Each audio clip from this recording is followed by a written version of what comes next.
Nós adultos, vamos continuar as nossas exposições na segunda epístola de Pedro.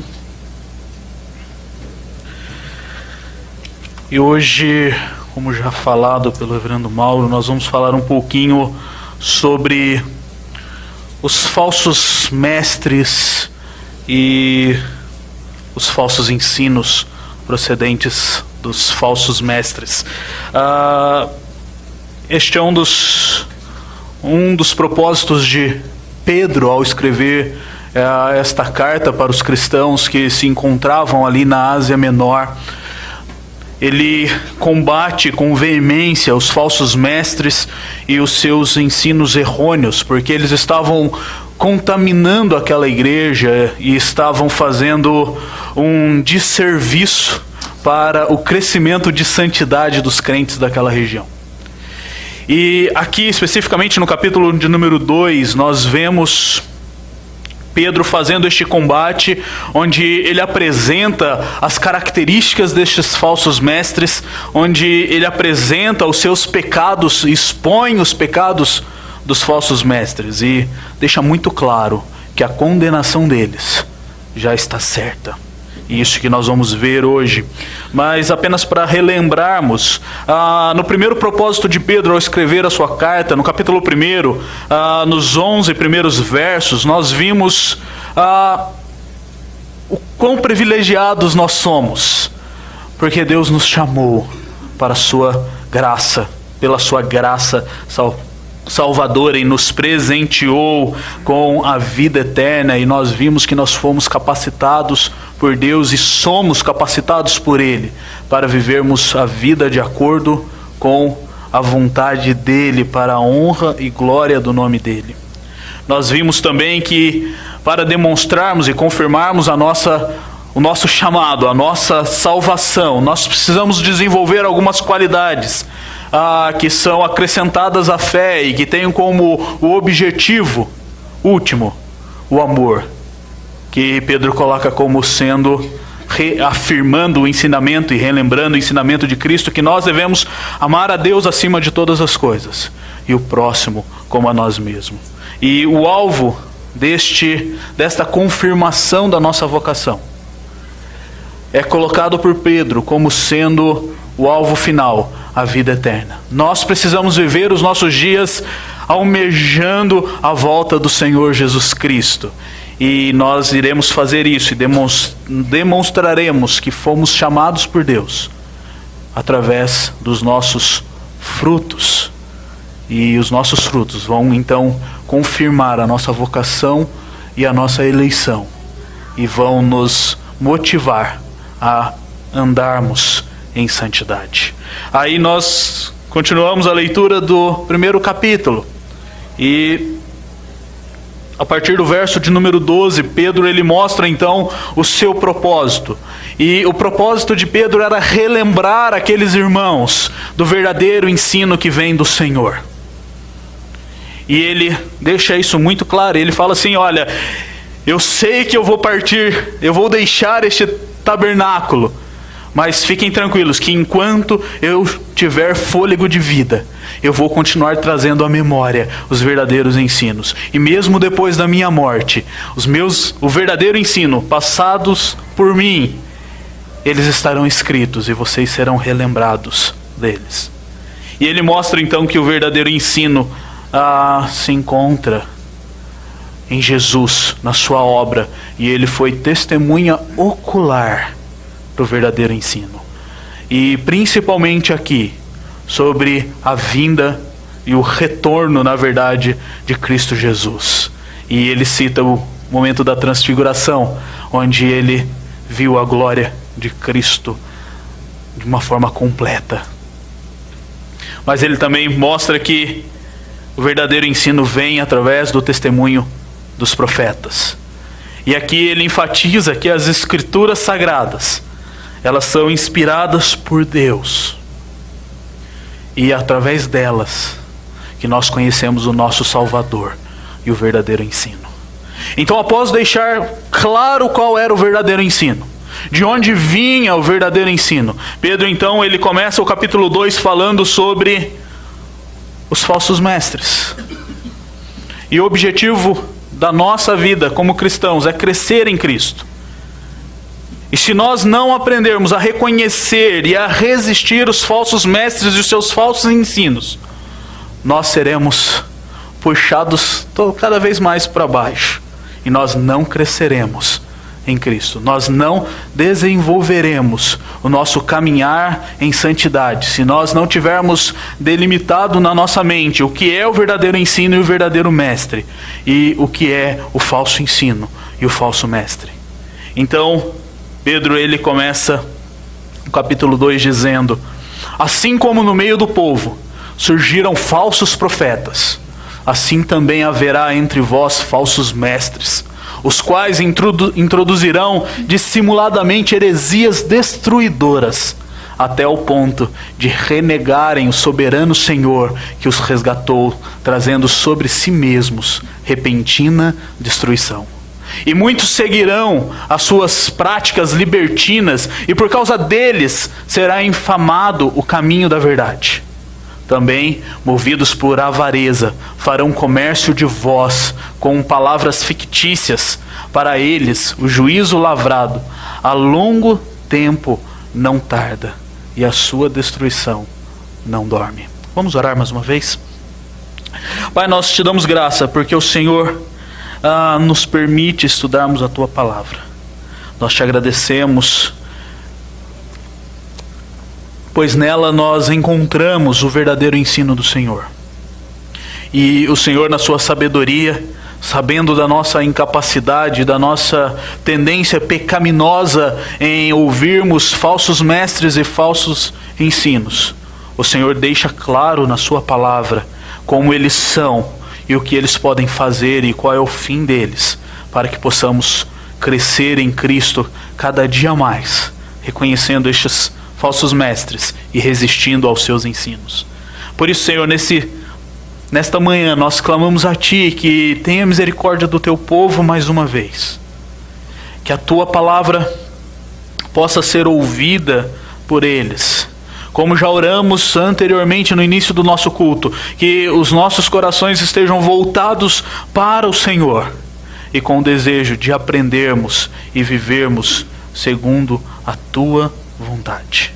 Pai, tenha misericórdia do Teu servo que irá expor a Tua palavra, e que ela seja feita com a fidelidade ao Senhor e à Tua palavra. É isso que nós clamamos, em nome do Teu Filho amado, Jesus Cristo. Amém. Nestes 3 versos nós conseguimos ver Pedro apresentando o perfil dos falsos mestres.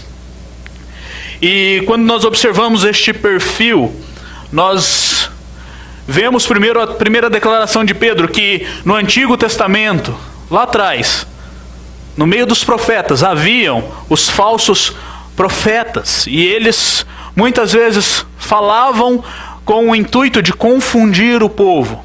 É interessante que quando nós olhamos as Escrituras, nós vemos que os falsos profetas do Antigo Testamento eram reconhecidos por 3 características. Eles não falavam com autoridade divina, a sua mensagem não continha a boa nova do Evangelho, e eles foram reconhecidos como dignos de condenação. Então, quando um homem no Antigo Testamento se levantava para falar como um profeta, essas 3 características eram observadas. Se eles estavam falando, da parte de quem eles estavam falando? Da parte de quem? Quem era o autor daquela mensagem? E um falso profeta, ele tinha sua mensagem fora de Deus. A autoridade dela não vinha de Deus. Então o povo ainda olhava e via se a mensagem, daquela profecia, ela tinha o seu foco em Cristo. Eles não conheciam Cristo ainda, mas ela deveria apontar para a esperança vindoura. E nós olhamos que muitos dos falsos profetas levantados, eles não tinham essa boa nova. E automaticamente eles eram reconhecidos como homens dignos de condenação. Na Escritura Sagrada nós vemos 3 momentos onde o Senhor Deus declara a sua total oposição a estes falsos profetas. E quando nós lemos em Deuteronômio, capítulo de número 13, verso de número 5, nós lemos assim: este profeta, o sonhador, será morto, pois pregou rebeldia contra Deus, contra o Senhor vosso Deus, que vos tirou da terra do Egito e vos resgatou da casa da servidão, para vos apartar do caminho que vos ordenou o Senhor vosso Deus, para andardes nele. Assim eliminarás o mal do meio de ti. E no capítulo 18, no verso 20, ele diz assim: porém o profeta que presumir de falar alguma palavra em meu nome, que eu não lhe mandei falar, ou o que ele falar em nome de outros deuses, esse profeta será morto.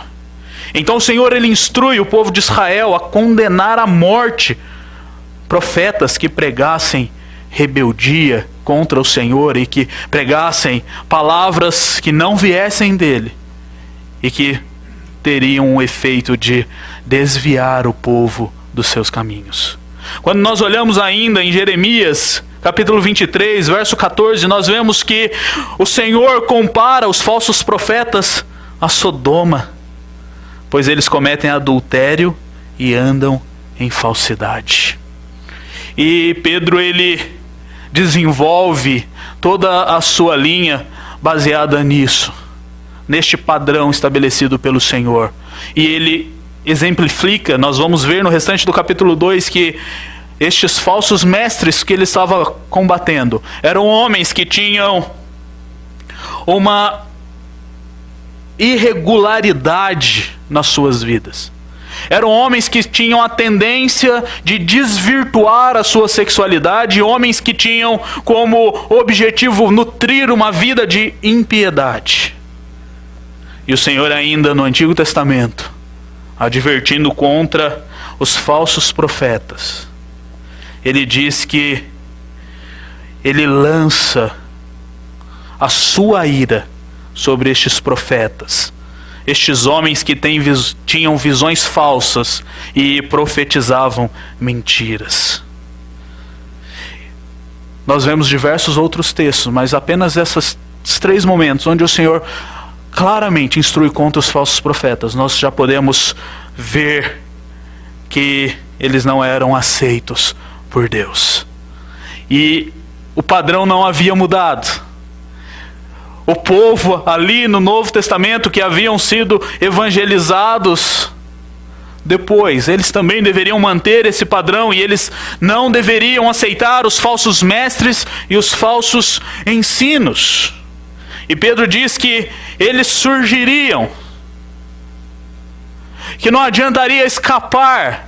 Eles apareceriam, eles se levantariam no meio do povo e iriam ensinar coisas errôneas.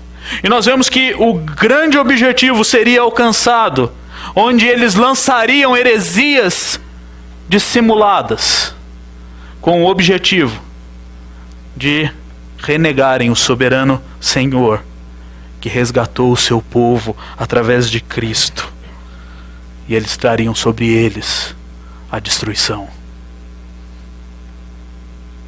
Então, o grande objetivo dos falsos profetas é desconstruir o verdadeiro ensino pautado nas Escrituras e fazer com que o crente renegue a soberania de Deus e renegue o próprio Deus.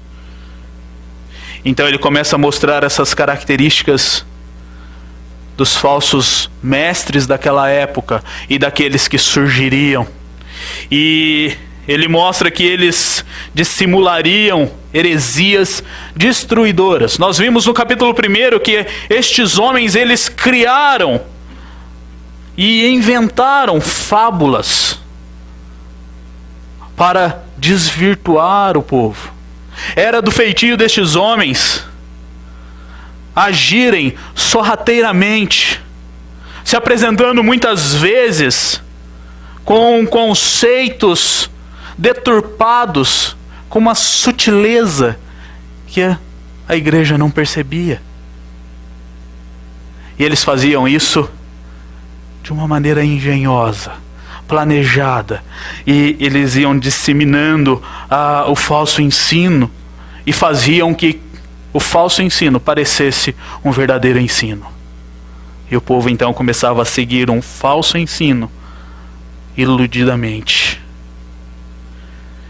É interessante quando nós olhamos essa expressão heresias, e naturalmente, mesmo se nós não conhecêssemos o seu significado, ela não soaria muito bem.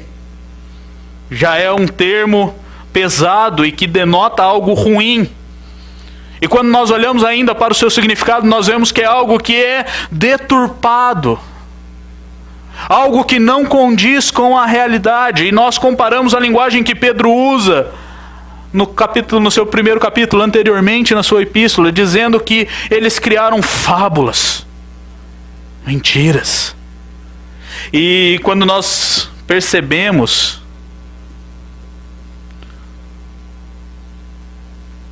essa dissimulação toda, nós podemos ver o quão prejudicial e danoso é o falso ensino no meio da igreja.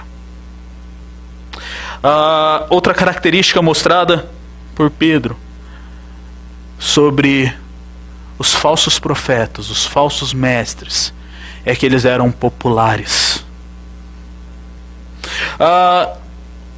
Infelizmente, falsos mestres têm ganhado popularidade no meio cristão.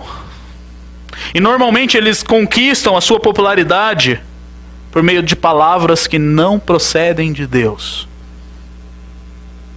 Homens que prometem coisas que a palavra de Deus não promete. Homens que profetizam coisas que a palavra de Deus não profetiza.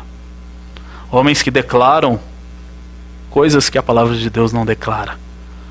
E estes homens ganham a atenção e a popularidade de diversas pessoas, pois eles falam de forma sutil. E muitas vezes as suas palavras são mel aos ouvidos do povo. E estes homens têm encaminhado muitas pessoas a se distanciarem de Deus. É interessante quando nós observamos essa característica e a próxima característica, nós observamos que estes falsos mestres, eles não ficaram apenas lá no primeiro século. E quando nós olhamos hoje, no século 21, nós vemos que estes falsos mestres, eles continuam com as suas igrejas, com seus salões cheios, porque eles estão pregando aquilo que o povo quer ouvir. E muitas vezes, para pregar aquilo que o povo quer ouvir, a palavra de Deus não é pregada. Muitas vezes homens são atraídos pelas práticas libertinas.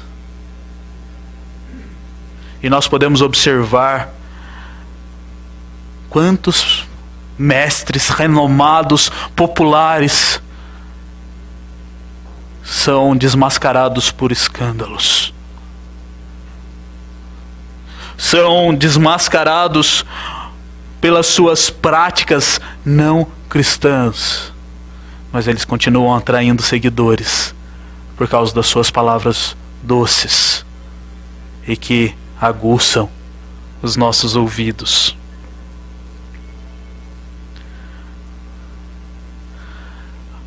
Quando nós lemos Mateus, o próprio Cristo, ele mostra que estes falsos mestres, eles se apresentam como ovelhas, mas na verdade eles são lobos ferozes, que estão prontos para devorar aqueles que o seguem. O texto ele usa uma expressão mostrando que estes homens que ganham a popularidade, eles infamam o caminho da verdade. Muitos deles passam a desacreditar o caminho verdadeiro. Fazem com que os seus ouvintes passem a ter nojo, desgosto de ouvirem o verdadeiro ensino. E eles conseguem fazer isso de forma sorrateira e sutil. E é interessante que aqui Pedro mostra uma das características que revela a motivação destes falsos mestres. E o verso de número 3 mostra que eles são movidos pela avareza. O desejo de ter dinheiro é a grande motivação de muitos falsos mestres.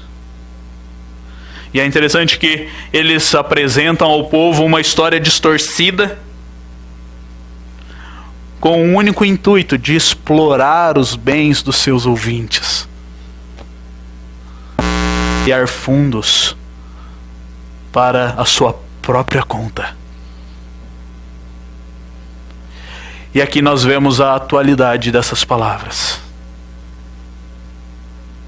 Quando nós olhamos algumas revistas que saem aí a rendimentos ou bens de determinados mestres que estão nos nossos dias, nós vemos que estes homens têm apenas o intuito de ganhar dinheiro.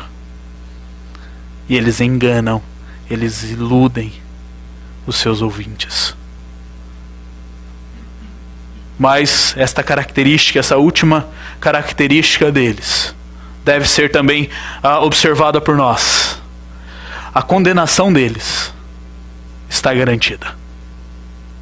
O verso de número 3 encerra e Pedro vai reforçar isso, que o juízo deles já está lavrado. E ele não tarda. E a destruição destes falsos mestres e dos seus ensinos não dorme. Nós precisamos entender e aprender a olhar para os mestres que ouvimos e vermos neles se eles têm essas características ou não. Se eles tiverem essas características, para crescermos espiritualmente, nós precisamos resistir a eles. Porque senão não cresceremos em santidade, se dermos ouvidos aos falsos mestres. O texto continua, no verso de número 4, dizendo: ora, se Deus não poupou anjos quando pecaram, antes precipitando-os no inferno, os entregou a abismos de trevas, reservando-os para juízo. E não poupou o mundo antigo, mas preservou a Noé, pregador da justiça, e mais 7 pessoas, quando fez vir o dilúvio sobre o mundo de ímpios.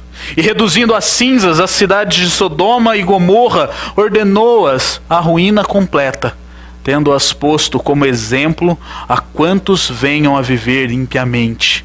E livrou o justo Ló, afligido pelo procedimento libertino daqueles insubordinados.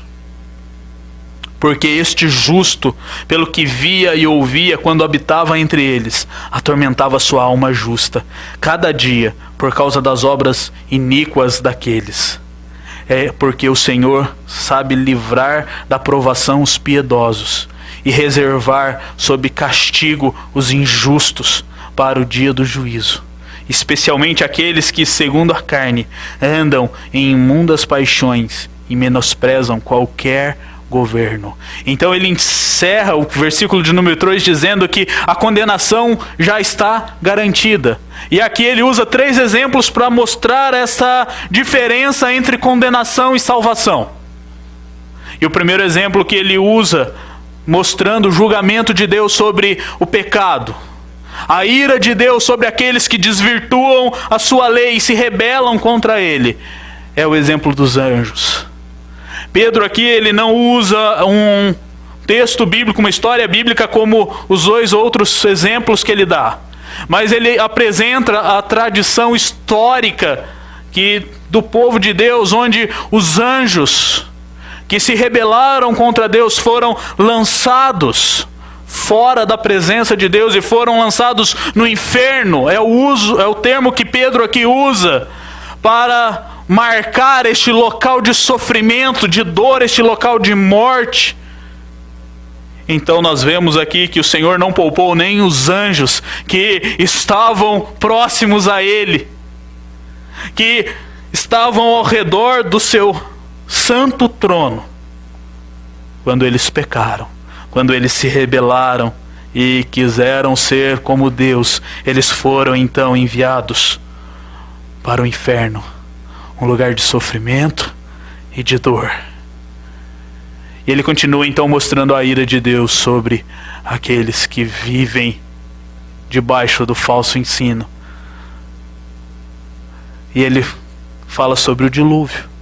Reverendo Mauro já expôs e já está no YouTube, você consegue observar lá a exposição sobre o dilúvio e Noé. Mas ali nós lemos no texto que a corrupção, a impiedade dos homens chegou a tal ponto que o Senhor resolveu então extinguir os homens. E aqui no dilúvio nós vemos uma marca distintiva da condenação de Deus. Ele salva 8 pessoas: Noé, sua esposa, seus 3 filhos e suas 3 noras. E aqui nós vemos que a condenação de Deus, ela é real, ela é presente, e Deus manifesta sua ira pelo pecado, mas Ele também age com graça. E Ele acha graça diante daqueles que Ele escolheu. E Ele os salva da destruição. Ele os salva da sua ira. E nós vemos aqui um terceiro exemplo, que é a destruição de Sodoma e Gomorra. E quando nós lemos o texto bíblico que será exposto ainda pelo reverendo Mauro, nós vemos a situação que aquela cidade se encontrava de imoralidade sexual, de imoralidade em relação à transgressão clara da lei de Deus. Aqueles homens não nutriam nenhum relacionamento com o Senhor. Então o Senhor Deus usa Sodoma e Gomorra e outras cidades ali para servirem de exemplo, para mostrar a sua intolerância com o pecado. E quando nós olhamos no decorrer das Escrituras, nós podemos ler em Isaías, Jeremias, Ezequiel, Oséias e Amós, que eles colocam Sodoma e Gomorra como este exemplo e como um sinal que a ira de Deus vem contra aqueles que transgridem e vivem no falso ensino. Ele mostra que Deus não se agrada do pecado do homem.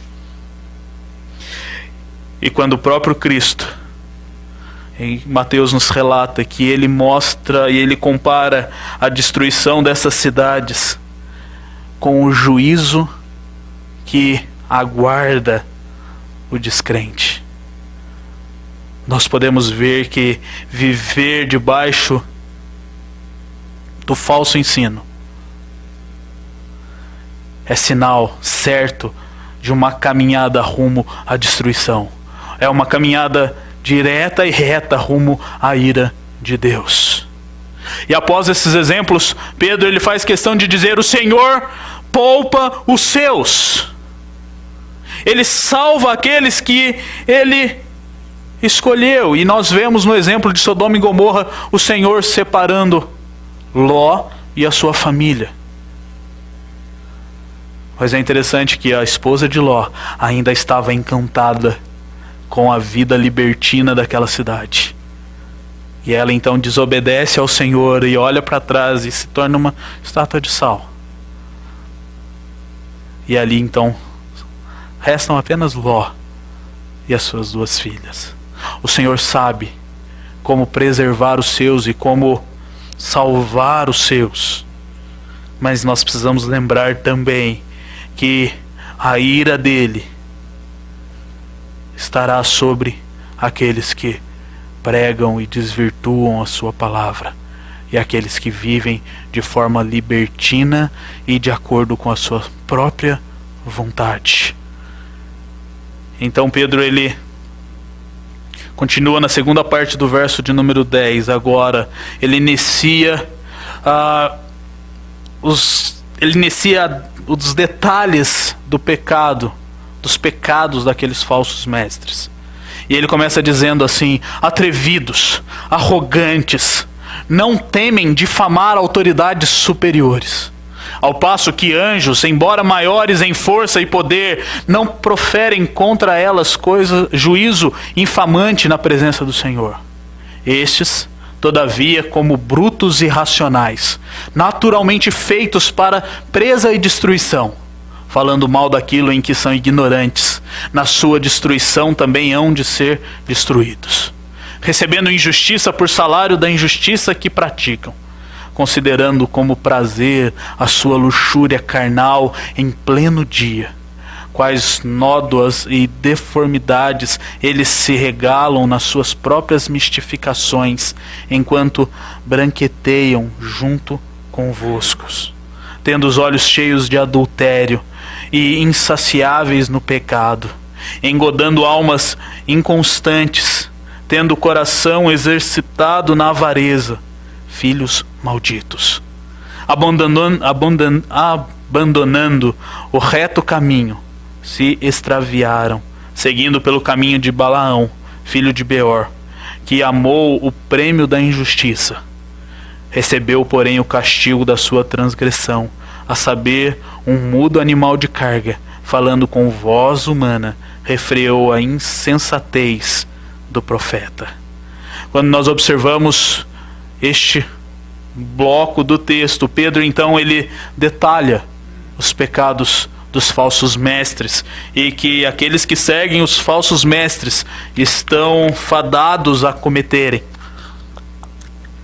E ele começa então falando da arrogância destes falsos mestres. Eles audaciosamente são insolentes, e o texto mostra que eles não têm medo, eles não temem em maldizer as autoridades superiores. Já já a gente volta nas autoridades superiores. Eles são arrogantes, eles acham que detêm a verdade em suas fábulas engenhosamente criadas. Eles são presunçosos e convencidos, cujo objetivo de vida é a gratificação própria e os prazeres físicos. Pedro aqui, então, ele diz que estes falsos mestres, eles não temem o falar contra, o maldizer as autoridades superiores. E aqui nós precisamos entender essas autoridades superiores. Aqui Pedro, contexto correlato em Judas, ele mostra que essas autoridades superiores são os anjos caídos. E o texto de Judas, o verso 8 e 9, dizem assim: ora, estes da mesma sorte, quais sonhadores alucinados, também falando dos falsos mestres, não só contaminam a carne, como também rejeitam o governo e difamam autoridades superiores. E aqui nós temos a base da argumentação, e ele diz assim: contudo, o arcanjo Miguel, quando contendia com o diabo e disputava a respeito do corpo de Moisés, não se atreveu a proferir juízo infamatório contra ele. Pelo contrário, disse: o Senhor te repreenda. Aqui estes falsos mestres, eles têm a audácia de muitas vezes falar e ser maldizente quanto aqueles que nem os próprios anjos, que são conhecidos aqui como maiores em força e poder, fazem. E nós vemos o quão fácil é vermos falsos mestres brincando com o diabo e confrontando o diabo e maldizendo o diabo. Aqui eu não estou dizendo que nós precisamos adorar, que nós precisamos servir ao diabo, mas estou dizendo que aqui o verdadeiro cristão e o verdadeiro mestre, ele não precisa ficar difamando aquele que foi lançado no inferno por Deus. Ele não precisa ficar brincando com estas coisas. E estes homens então, eles vivem uma vida de blasfêmia. Depois do que Pedro diz que eles cometem essa insolência de maldizer essas autoridades que são superiores a ele, eles são considerados como brutos, irracionais e homens que foram naturalmente feitos para serem presas da destruição. E eles falam mal daquilo que eles são ignorantes e não conhecem, e destroem muitas pessoas por causa da sua arrogância.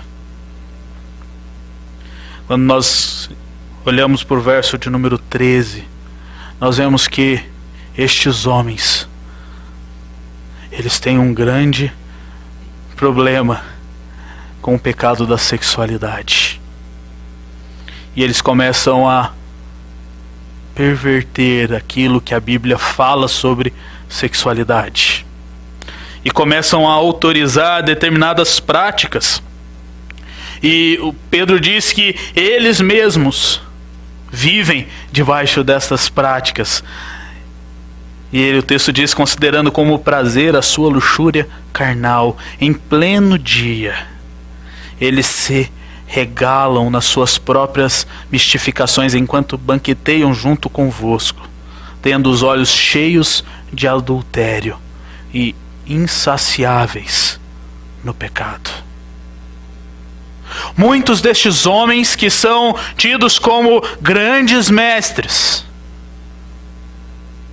por trás deles há um pecado grande chamado adultério, desvirtuação sexual. E tudo que eles fazem com esses olhos cheios de adultério e não cheios da glória de Deus. Tudo que eles fazem com estes olhos contaminados com a impureza e cheios de pecado. E o texto mostra que um grande problema é que estes homens ainda têm a ousadia de participar desta comunhão com os cristãos. E eles, com os olhos cheios de adultério, com a sua vida num lamaçal de pecado, eles ainda sentam à mesa e repartem o pão, nutrindo comunhão assim com os cristãos. Nós precisamos parar de nutrir comunhão com falsos mestres e falsos crentes que estão com os seus olhos cheios de adultério e a sua vida cheia de pecado. Porque enquanto não enxergarmos isso, nós não reconheceremos o falso mestre, o falso ensino, e consequentemente nós não cresceremos diante do Senhor. E o texto ainda mostra o terceiro pecado que estes falsos mestres estão cheios e não se saciam deles, que é a perversidade. E Pedro aqui ele usa um termo que é muito comum a ele como pescador. E ele diz assim: eles estão engodando almas inconstantes, tendo o coração exercitado na avareza, filhos malditos. O engodar aqui é o jogar a isca. Então aqueles que são mais pescadores do que eu vão saber bem o que é isso. Algumas vezes eu pratiquei a pesca, poucas vezes. Então você coloca ali no anzol a sua isquinha, com o intuito de enganar um peixe que vai estar mais descuidado. E ao jogar a vara, isso você fica esperando aquele peixe descuidado morder a sua isca. E o que acontece? Você pegou o peixe. E ele é seu. E os falsos mestres fazem a mesma coisa. Eles colocam a sua falsa doutrina, a sua heresia no anzol. E ele joga o seu anzol dentro do aquário dos outros. E ali ele espera aqueles peixes que estão descuidados morderem aquele anzol. E ao morderem aquele anzol, eles estão mordendo um falso ensino. Mas nós só morderemos este anzol se nós deixarmos de nos vestirmos com a armadura de Deus. Nós só morderemos este anzol se nós não dermos ouvidos às admoestações das Escrituras. E estes homens são perversos, porque eles jogam a isca para mordermos a isca, simplesmente para saciarem o seu desejo avarento,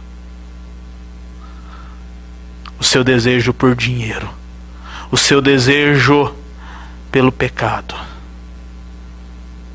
Então estes são os pecados que Pedro detalha sobre a vida dos falsos mestres. E nós precisamos nos lembrar deles. E o texto então vai para a parte final dizendo: estes tais são como fontes sem água, como névoas impelidas por temporal. Para eles está reservada a negridão das trevas, porquanto, proferindo palavras jactanciosas de vaidade, engodam com paixões carnais, por suas libertinagens, aqueles que estavam prestes a fugir dos que andam no erro, prometendo-lhes liberdade, quando eles mesmos são escravos da corrupção, pois aquele que é vencido fica escravo do vencedor. Portanto, se depois de terem escapado das contaminações do mundo, mediante o conhecimento do Senhor e Salvador Jesus Cristo, se deixaram enredar, verso de número 20, enredar de novo e são vencidos, tornou-se o seu último estado pior que o primeiro. Pois melhor lhes fora nunca tivesse conhecido o caminho da justiça, do que após conhecê-lo, volverem para trás, apartando-se do santo mandamento que lhes fora dado. Com eles aconteceu que o que diz certo adágio verdadeiro: o cão voltou ao seu próprio vômito, e a porca lavada voltou a revolver-se no lamaçal. Quando nós observamos as duas primeiras sentenças do verso de número 17, descrevem como é o conteúdo do ensino e os próprios falsos mestres. Nós podemos dizer que eles são totalmente vazios e que os seus ensinos não têm consistência alguma. O texto diz que eles são como uma fonte que não tem água. Está lá bonita, pronta para jorrar a água, e todo mundo vai até essa fonte quando tem sede, esperançoso de achar água. Mas não tem água. E ele mostra que estes homens são como a neblina, que aparece apenas no temporal, mas quando o sol desponta, aquela neblina se vai, não tendo constância alguma, não tendo nenhuma firmeza. E ele mostra que eles seguem enganando os seus leitores, os seus ouvintes. Mesmo sendo vazios e mesmo não tendo constância, eles continuam atraindo multidões, jogando ali a sua isca. E o texto mostra que muitos desses ouvintes, eles são seduzidos por uma mentira. Muitos dos falsos mestres prometem algo que eles não podem dar. E o homem, por causa da sua gana de ser independente, por causa do seu desejo de andar pelas suas próprias pernas, ele é facilmente enganado com as mentiras de um falso mestre que promete uma falsa liberdade. E nós, ao olharmos para as Escrituras, nós lemos que a verdadeira liberdade é apenas Cristo que nos dá. E nós já ouvimos aqui Reverendo Mauro falando que enganados são aqueles que acham que há liberdade fora de Cristo, porque eles são escravos do pecado. Eles vivem nessa escravidão. Eles vivem debaixo desta prisão, achando que estão totalmente livres. Estes falsos mestres, eles exploram o pecado que há no nosso coração, o desejo que há em nós de nos rebelarmos contra Deus. E eles exploram este fato e fazem com que nós nos tornemos seus escravos, pois nós ficamos cegamente confiados a eles. Então nós precisamos pensar que quando nós viramos as costas para a verdade, nós estamos virando as costas para Deus e estamos nos rebelando contra Ele. Estamos assinando não o nosso alvará de libertação, mas sim um alvará de escravidão. E continuamos presos às correntes daquele que nos seduziu. Por isso nós precisamos ter os nossos olhos, os nossos ouvidos atentos aos falsos mestres, porque eles nos enganam usando o nosso pecado para nos atrair até eles. E o texto aqui então mostra a gravidade da situação dos falsos mestres.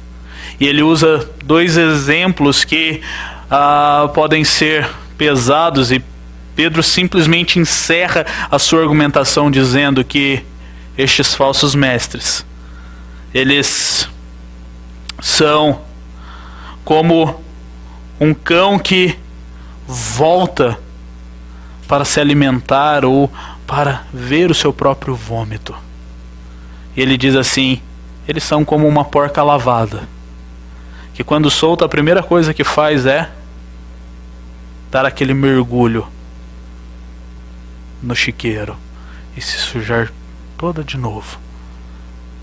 A condenação está clara para estes homens. A situação deles é deplorável. Então nós precisamos abrir os nossos olhos e observarmos quem são os falsos mestres e quais são os seus falsos ensinos. Então o que nós precisamos fazer? Nós precisamos ter um senso crítico apurado ao ouvirmos pregadores ditos cristãos, ditos evangélicos.